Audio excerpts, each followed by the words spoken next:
So for everybody wondering where the heck Pablo's been at, I'm going to be honest, I have no clue where he's at. So I've been really busy with both YouTube and my workplace, and due to that, I have not been able to take care of my boy Pablo. I was really hoping that he would have I guess the skills to drive the Lamborghini back home, but unfortunately he hasn't.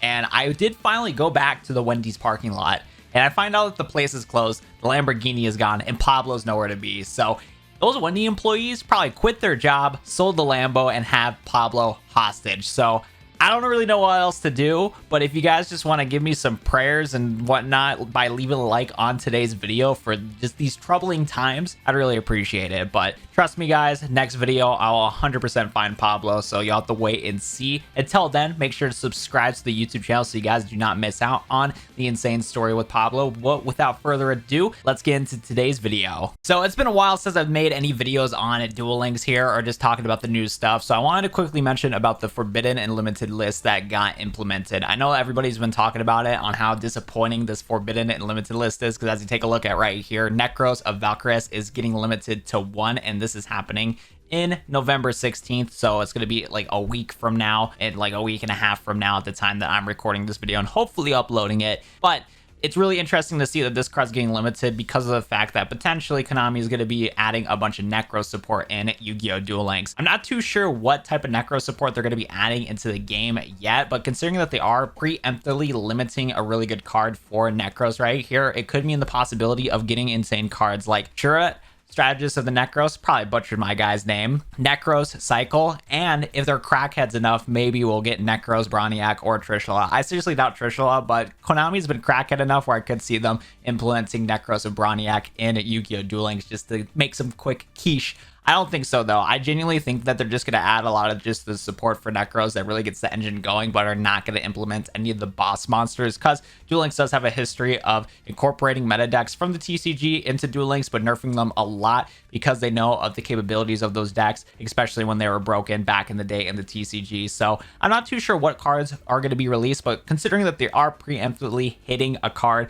for Nekroz right here, and it was one of the cards that was used in the main strategy for Nekroz when it was tier 0 or tier 1 back in the day in Duel Links, is probably a good sign that we're going to get some busted Nekroz support soon. So let me know in the comment section down below what you guys think, like what crazy Nekroz support we're going to get in Duel Links. But that's my predictions on it, and it is pretty interesting to see if a new ritual archetype, or not new, but an existing ritual archetype in Duel Links is going to get a huge buff. I'm hoping so. It'd be kind of cool to have a new meta like that personally for me. Another thing I want to take a look at is some of the brand new NPC cards, rarity changes, and skills that got added in the previous leak. I know some of you guys like to hear my opinions on the new leaks, and I haven't had the time to record them due to being busy, like super busy at work. So let's go take a look at everything right here. First things first, we're getting some rarity changes for Guard 3, Blast Sphere, and DD Cerberus, which means that we'll most likely get these in a future box in Duel Links, because typically when Konami does rarity changes to cards like these, they are going to be considering to add them in boxes in the future and whatnot, which would be pretty interesting to see. I know getting DD Cerberus would be kind of cool. This card was used when Declan was in Duel Links, so that's fun. Blast Spear is kind of a meme card, but it can still be pretty tricky if you're not ready for it. And then Guard is going to be good for some Mech Lord support for any of you guys that play that, so that's cool right there. Also, we got some NPC cards right here too, like an additional artwork for Obelisk the Tormentor. I really want to attain this version of Obelisk the Tormentor because it looks really cool, and it'd be really cool to have something a little bit different from the typical Obelisk we're used to in Duel Links. But unfortunately, we're not able to get this card, but there's a chance that we'll be able to use this artwork through this skill. People are kind of like saying that in the community, but it's not like confirmed yet. And then we also have this other card right here, Crimson Nova of the Dark Cubic Lord, Agami's boss monster, that unfortunately we cannot attain, but you're able to duel against in the current DDD. Not DDD, I'm too used to making DDD content. In the current Duelist Road for Dark Side Dimensions world. So that's why these two are in here. And I really need to play through that new event before it goes away, because I actually really like the Duelist Road events. Those are one of my favorite events in the game. So I really need to play that soon. But yeah, these cards are good, are not attainable, but playable against in that event. Now moving on to all the new skills. And we're going to first talk about, and it's going to be Memories of the Pharaoh, Obelisk the Tormentor. Because if we take a look at Duel Links right here, one of the things that you can actually unlock on November 9th is going to be unlocking Seto Kaiba's DSOD DSOD new skill. So most likely it's going to be the Memories of the Pharaoh Obelisk Tormentor right here. So we're going to take a look at this skill first, because this is going to be a skill that should be attainable in this event. And let's take a look. So this skill states can be used turn 5 and onward. This skill can only be used once per duel. Instead of conducting your normal draw Obelisk Tormentor from the Pharaoh's memory. So that's kind of cool. Again, even though it shows this in Duel Links Meta's website, it most likely is this card right here. So we'll have to wait and see. Also, the following effect can be used once during this turn. If you tribute summon Obelisk the Tormentor, one monster whose original card name is Blue Eyes White Dragon can be treated as 3 tributes. Okay, I feel like this is actually kind of cool. It could potentially be usable, only for the fact that like late game, if you're having troubles with your Blue Eyes deck and you're going through your Blue Eyes combo and you're not able to finish off your opponent, something like Obelisk the Tormentor could give you an advantage potentially. Or if you're in a situation where you only can get Blue Eyes White Dragon out and none of your extra deck monsters, again, getting a Obelisk the Tormentor through its normal summon condition, keep in mind, could be a little spicy here. It wouldn't be like a top skill to use, and I feel like the other skills that Kaiba has for his Blue Eyes White Dragon is a lot better than this, but the potential is still there in my opinion. Also, this skill states, in addition, if you tribute one Blue Eyes White Dragon to tribute summon Obelisk the Tormentor, your Obelisk Tormentor will be set to your graveyard at the end of the turn. That makes a lot of sense. That'd be pretty dummy busted if you're able to keep this guy in the field for cheesing it out with Blue Eyes White Dragon. But no, this skill just sounds like a ton of fun. Like it could potentially be pretty good in certain matchups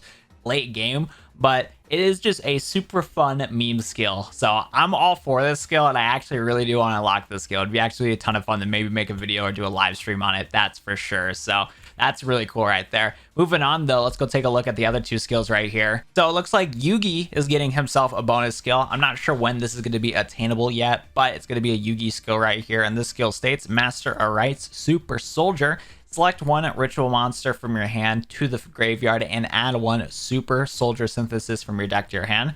So that's kind of cool right here, because I believe you can use this guy to ritual summon from the graveyard. Yes, you can. So obviously you're going to use this skill to pitch one of your Blackluster Soldiers to the graveyard, search for Super Soldier Synthesis, and then use Super Soldier Synthesis to ritual that Blackluster Soldier. So you can do a little swap-a-reno right there. So that's actually pretty cool. So I'm all for this right here, and I might experiment with Levy with this, because as you guys know, I love my boy Levianeer. So we'll have to maybe experiment with that someday. I don't know. Also, the skill states, if you send Blackluster Soldier to your graveyard, you can place one face down Super Soldier Rebirth to your field from your hand or deck.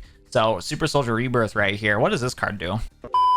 Okay, so this card right here is kind of okay. You can target a Blackluster Soldier you control, send it to the graveyard, and then special summon a Blackluster Soldier from your hand with a different name for that monster. So you can kind of like cycle out things, and this is cool because you can chain this card to certain interactions in a duel. So you can potentially keep your monsters out on the field and maintain resources through this card, so that's good. This card also has a bonus effect where during your main phase, except a turn it was sent to the graveyard, you can banish this card from your graveyard and then target a Blackluster Soldier monster in your graveyard and add it to your hand. So again, this card can like cycle things around, and you can recycle from the graveyard too. So that's cool, but I'm probably going to skip on using this card because it's still a little tacky. But it's still a good option, and maybe something decent to tech into your deck as a one-of, since the skill will allow you to just get it from your hand or deck and put it face down when you send a Blackluster Soldier to the graveyard. So that's cool. Skill also states you only can special summon ritual monsters during this turn, and you only can activate one monster effect during the main phase until the battle phase. Oop, not playing that with Levy, no shot. The skill also states it will only activate if you begin the duel with a deck that has a total of at least 9 cards and 6 types of Blackluster Soldier ritual monsters or monsters that include Blackluster Soldier in their card text. And it can be used on your second turn onward. Okay, so Konami kind of knows this skill is kind of dummy busted, because it says on your second turn, so you can't do this from the get-go, unfortunately. But still, that seems like a fun skill, another fun skill to play, and can make Blackluster Soldiers playable. So I'm all for that one right there. That's pretty spicy. And then last but not least, I haven't read this skill yet, but I heard people in the community were a little disappointed because Red Eyes did not get a spicy skill, which it could definitely use a spicy skill. But I'll take a look. And let's take a look here. Red Eyes Roulette. So select one monster from the list below and add it to your deck from outside of your deck. Then add one random Red Eyes card from your deck to your hand and return one Red Eyes card from your hand to your deck. Okay, that is a little wacky. The skill can only activate if you begin the duel with a deck that contains 10 or more Red Eyes cards, including at least 5 Red Eyes monsters. Can be used from the 4th turn and onward. And yeah, you only can use this skill once per duel. What a weird skill. Okay, so the first part of the skill states select one monster from the list below and add it to your deck from outside of your deck. Oh, Oh, this skill does suck. Like, I'm like really processing it. So the cards you can add randomly to your deck, we have Red Eyes Archfiend of Lightning, Summon Skull, Meteor Impact, Meteor Dragon, Gearfried, and Gearfried the Iron Knight. So you have to select one of these from this list, add it to your deck, not to hand, to your deck from outside of the deck. And then you have the opportunity to add a random Red Eyes card from your deck to your hand, but then you have to return a Red Eyes card from your hand to your deck. So it's like it's like Switcheroo, but more nerfed, but dedicated to Joey. And you can't play this unless you have 10 or more Red Eyes cards in your deck, including at least 5 Red Eyes monsters. And you can't use it until the 4th turn onward. What? Like, am I reading this wrong? If I'm not, this skill's garbage. Like, this skill is actually garbage. Like, hello? Yeah, no, that one's not good. This one's kind of dog. I'm not gonna front. Like, the Obelisk Tormentor one's easily the best. Like, this one's dummy good, but like, okay, I'm sorry, Joey. You really need a good Red Eye skill, and this ain't it. This ain't it. Konami is ruining your hopes and dreams.